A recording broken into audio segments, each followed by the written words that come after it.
The way you train for traditional sports is very similar to the way you train for video games or esports, even on the physical aspect as well as the mental. Like having mental fortitude in a lot of like adverse situations is very important, as well as training your body to cope with stress under these high tense situations is crucial to performance in the esports world as well as it is on the traditional field court. Hey, what's up, everybody? Welcome back or welcome to the Science of Gaming series brought to you by AimLab. I'm Taylor Johnson, and in this episode, we speak with Xander Yeti Lawson. He's a professional Rainbow Six player for eUnited. We talk about mental and physical training to deal with high stress situations, leadership strategies and tactics, and ongoing learning and how ego is the enemy. We hope you enjoy. Hey, Xander, it's great to have you on. Good to be here. Thanks for having me. Of course, man. So I'm excited to have this conversation with you. We're going to touch on some really cool topics. But first, I just want you to start out, kind of give a brief background, how you got into gaming and where you're at now, what you're up to. My name is Xander Lawson, or Yeti. I've been playing video games all my life. I grew up on the PlayStation 1, eventually transitioned to the Xbox. Throughout my teenage years, which in my opinion are the more relevant ones, I grew up playing Battlefield, Madden, Call of Duty, and then I kind of get bored of all those, like actually bored of all of them. I just didn't want to play them anymore. And then conveniently, when I turned 18 in 2015, Rainbow Six came out, and the concept was like just beautiful. And I was hooked. And I've been playing that for the last 5 years of my life. Awesome. And so talk to me a little bit too, because I know you had a background playing traditional sports and like what that was like going from playing traditional sports and then going full blown into gaming. So I grew up in a pretty. My dad was really sports side. My mom was sports side. My mom grew up with a Division I basketball scholarship to Xavier. My dad went to Virginia Tech. He didn't play collegiate athletes, but he was in the Army. So I grew up playing soccer, basketball, and baseball. I didn't start playing football until I was in 8th grade of middle school. My mom wouldn't let me. She was afraid I'd get hurt. Um, I stuck with football through my high school years. I didn't play anything else. I thought about doing track at one point, but I didn't. Um, but I really liked football. I didn't really have much. The late start in football kind of cursed me. It's really hard to get into that sport. Most of the people I was playing with were playing since they were 4, 5, 6, 7 years old before Sure. they could Yeah. walk. And then by the time that ended, I started just taking video games more seriously. Rainbow Six Pro League was a very, very small thing. I really didn't have much aspirations for it, but as it grew throughout the year, I just wanted to do it more and more and more, and then I pursued it, and now here I am. Honestly, Yeah. Awesome. That's a cool path. So do you find that some of the lessons that you learn playing traditional sports transfer into your gaming at all? very much so. The way you train for traditional sports is very similar to the way you train for video games or esports, even on the physical aspect as well as the mental. Like having mental fortitude in a lot of adverse situations is very important, as well as training your body to cope with stress under these high tense situations is crucial to performance in the esports world as well as it is on the traditional field court field or Yeah, court. definitely. I mean, I've always said like training is training and performance is performance. It doesn't matter what arena you're competing in, you're still competing. So being have that reservoir of skill sets and experiences that can transfer over into whatever aspect of what you're doing is really important. So talk to me a little bit more about like your own player development and maybe what your training routine looks like and like that path of what you think is really important to becoming pro. So this has been a really long thing for me. I've been playing Rainbow Six for 5 years. I've been a pro on and off for about 3, and I've had a lot of different stages of my career to where how I was taking care of my body. So when I was on WBG, which was my first time around in pro league, I wasn't really taking care of my body. I was really young at the time. I just turned 19, or I was still 18 maybe. Um, I wasn't taking care of my body. I took it into my own hands to look into nootropic supplementation. I had a pretty big stack, and I think overdid it a little bit. And I had really bad anxiety. I'd play for 12 hours, wake up, eat one meal a day. Most of them was a bowl of cereal with a big glass of chocolate milk. That'd be about it. And then I would do that for about 6 months maybe. Yeah. My body did not like it. It was horrible. I was getting really skinny. I was starting to have skin conditions. I had horrible sleep routines. I had a hard time sleeping, and the anxiety was just horrible. And then one day after, well, then I joined Noble. And pretty much, it just consistently. I did that for a while. I would say I was on that kind of schedule for about a year and a half, and then one day I just kind of said it was enough. I started to do things that were more active. I just started off doing push-ups and sit-ups every day. I started seeing a little bit of benefit in that, and I started trying to run, but then I hurt my knees. Yeah. And then on July 4th, I said I'm going to go to the gym tomorrow. The next day, I went to the gym, got a membership, and I've been stuck ever since. I've been going to the gym, Awesome. 5 to 6 days a week for about 2 hours before practice or after practice. Doesn't really matter, but I make time for it regardless.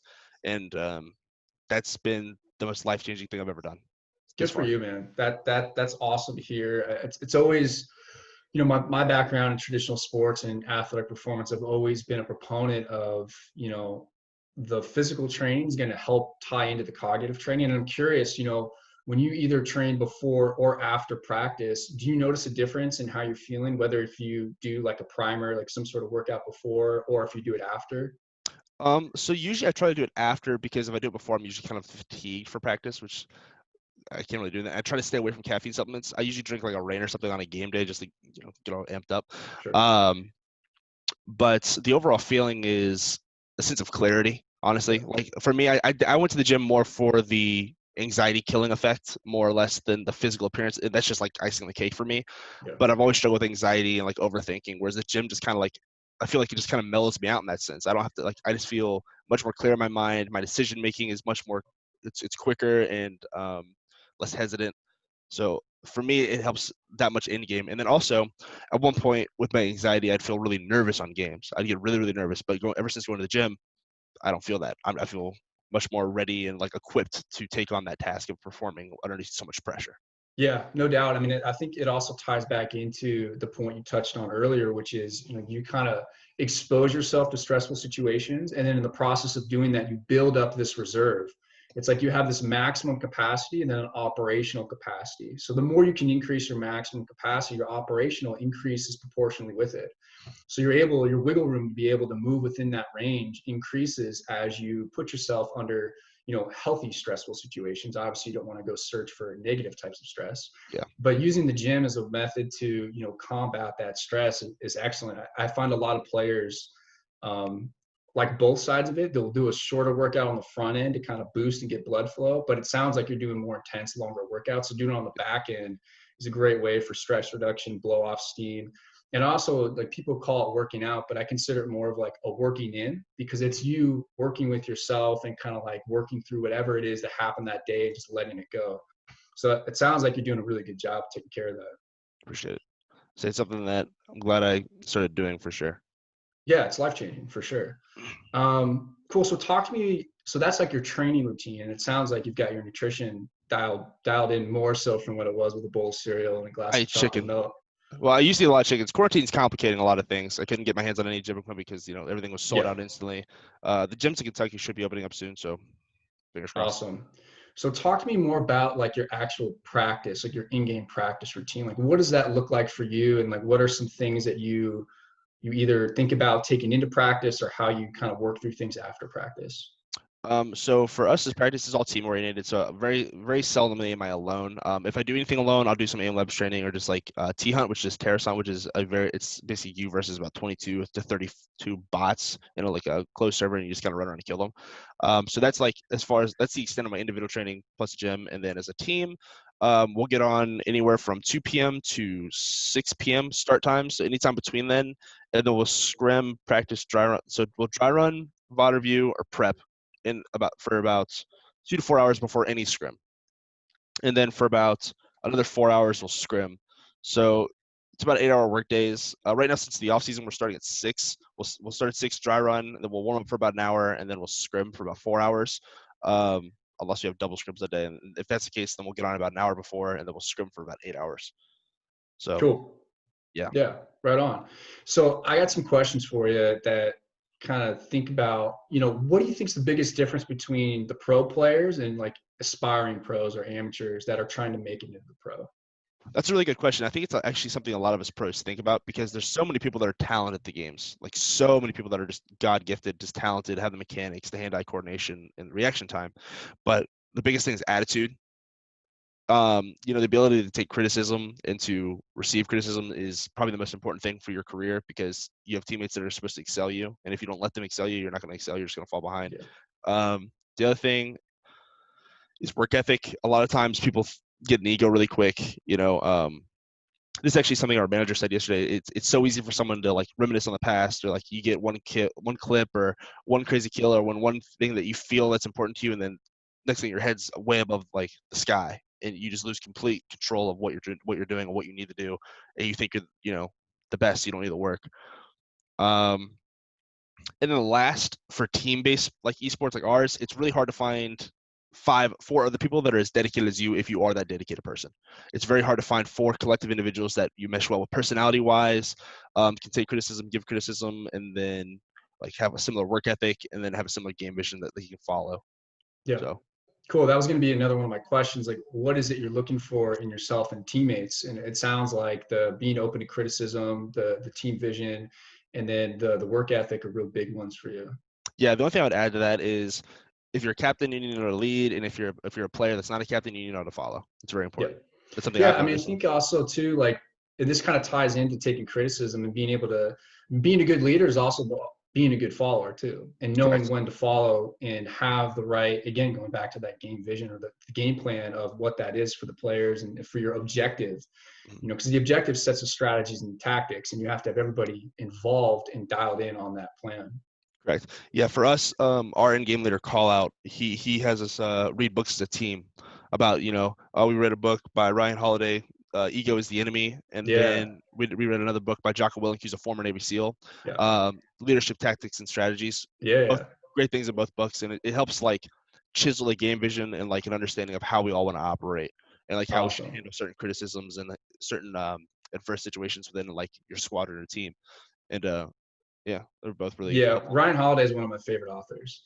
Obstacle is the way, ego is the enemy, stillness is the key. I mean, all three of those books are really important when you think about building that mental fortitude, that reserve, that resolve, the relentlessness too, and being able to get out of your own way. And that's part of the ego that comes into play. So Correct. the more you can drop into that on yourself and then have the collective unit be dialed into that, I mean, man, that's a force to be reckoned with.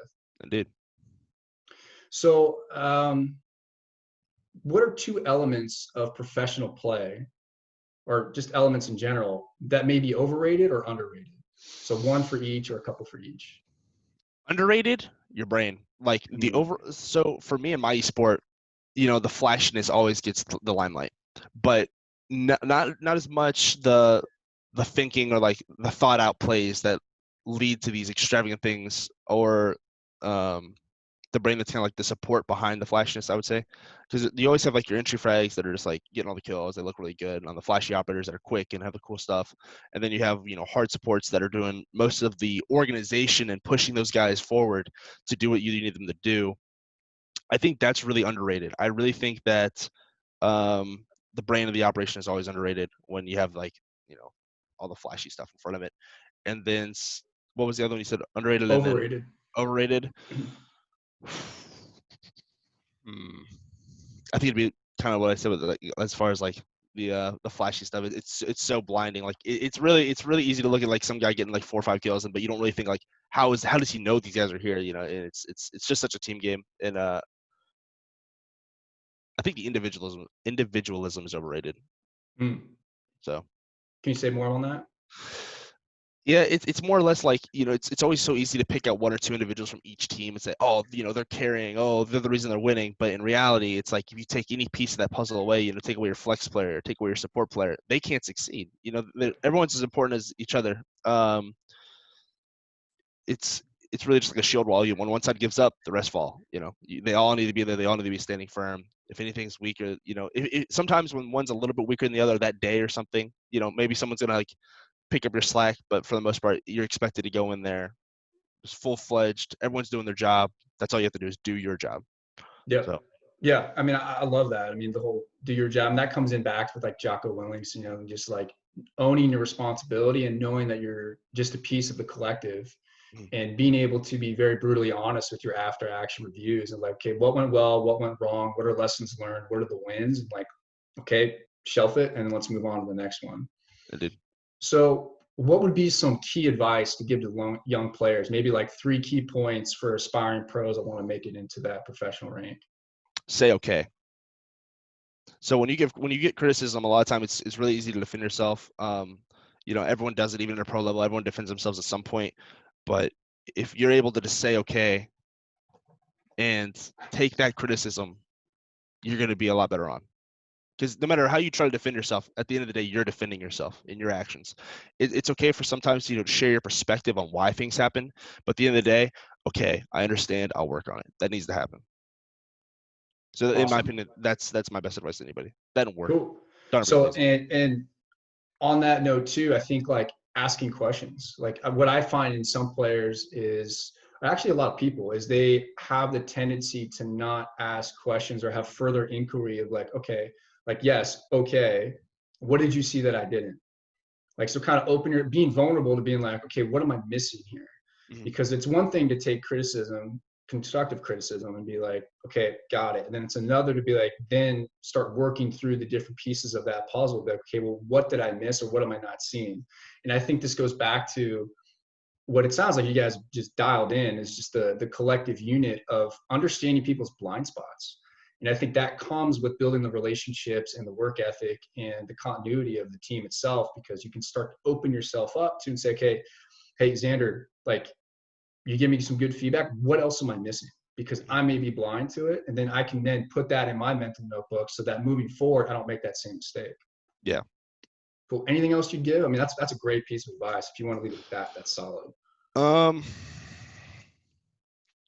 Yeah, I think that's it. That's probably the best one. In my opinion, fixing the stuff that's out of game is the hard part. Personality, attitude, those are the hard things to fix, because those are stuff that have been instilled in people's minds since they were children. Those are things that, those are the basically their morals growing up, and like that somehow feeds into their professional attitude. Anything in game can be fixed. Your communication, your reaction time, any of that stuff can be trained, fixed, and honed in on. But like attitude and stuff, that's something that you have to work on, as well as others giving you that criticism and you being able to receive that criticism and like, okay, this is a serious problem. I need to work on it. Yeah, definitely. And it also, I mean, going back to earlier in our conversation, it sounds like the health and wellness and making sure you get your body right too, so that your mind can perform is important as well. Indeed, it really is. Whether it's just dieting or exercise and dieting, you kind of can't exercise without dying. It just goes together, which is a big reason why I did it as well.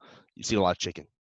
Yeah, eat a lot of chicken. Yeah, I mean, what I try to encourage people is I have this acronym BAM, BAMS, right? BAMS. Yeah. What is your bare ass minimum that you can do on a daily basis that's going to tie into your overall objectives and your goals? So whether that's just eating, opting for more lean protein, whether it's chicken or whatever it may be, over something that's not, just making small choices that then build out habits and then turn into a lifestyle change over time. And we're going for a performance lifestyle. Yeah. Cool. So what I want to do now is just some rapid fire questions. So I'm going to ask you a few questions. Just first thing that comes to mind, if you could just answer for me. Cool. All right. All right. So what I wish I learned before coming a pro. Personality is everything. Cool. It all comes down to. Let's say yourself. Pressure comes from.